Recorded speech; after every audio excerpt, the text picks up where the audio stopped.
Don't Feed Jax. Jax is a survivable melee ranged champion who deals a mix of physical and magic damage.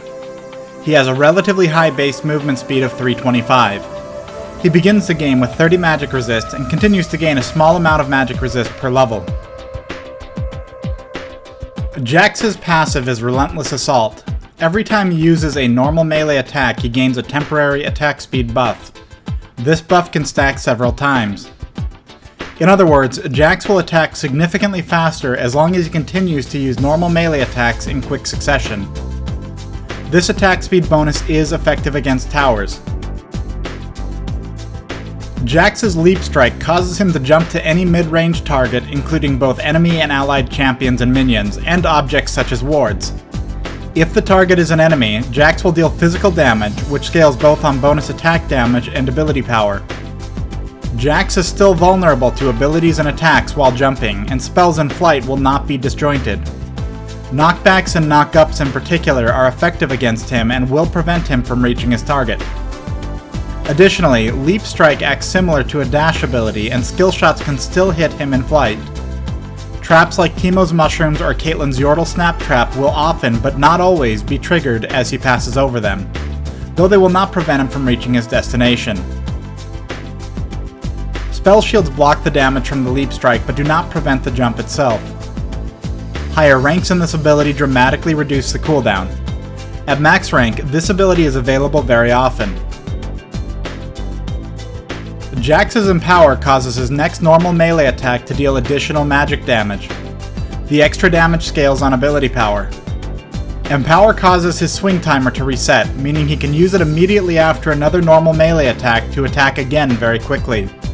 The bonus damage from Empower is not consumed when Jax attacks structures. However, the swing timer reset still allows Empower to be used to more quickly take down towers. Empower consumes spell shields, blocking the bonus damage of the attack. Higher ranks in this ability dramatically reduce the cooldown. At max rank, this ability is available very often. Jax's Counterstrike causes all incoming normal attacks to be dodged for a brief period of time. While active, Jax has a clearly visible spinning animation above him. When the dodge bonus wears off, all nearby enemies take physical damage and are briefly stunned. The damage scales on bonus attack damage, and bonus damage is granted for every attack you dodge during the windup. Abilities that are mechanically similar to normal attacks, such as Gangplank's Parlay, are also dodged. Tower attacks are not dodged.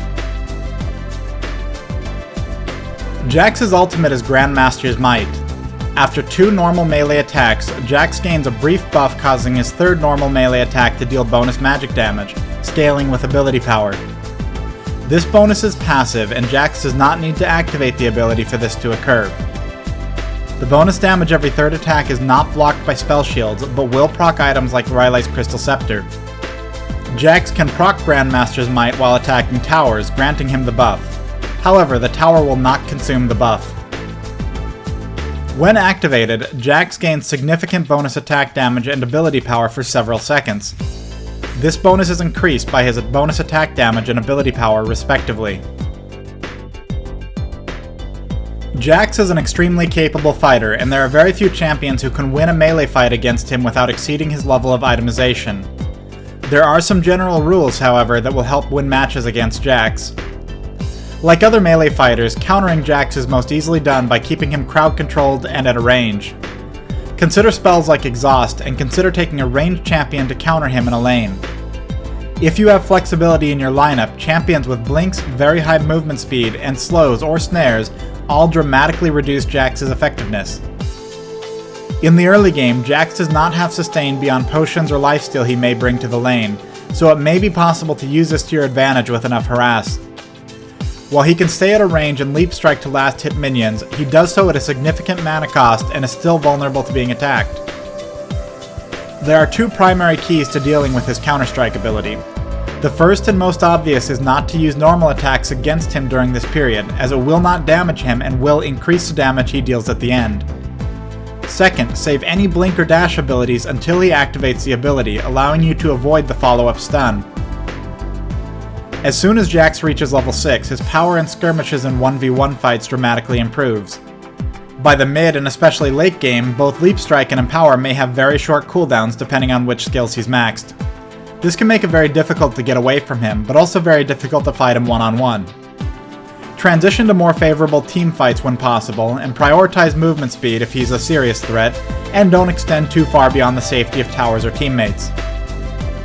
In team fights, Jax can seriously disrupt players who are too close together with his Counterstrike stun. Watch out for activation and stay apart from teammates to avoid having too many people affected by the ability at once. While Jax may have significant lifesteal or spell vamp, he will still be susceptible to burst damage unless he has built significant survivability items. Consider focusing him down with spells or focusing him once Counterstrike's dodge bonus ends. As a hybrid champion, Jax can very effectively build a wide variety of items depending on the circumstance. Keep this in mind and check out his items to see what he's most vulnerable to throughout the game.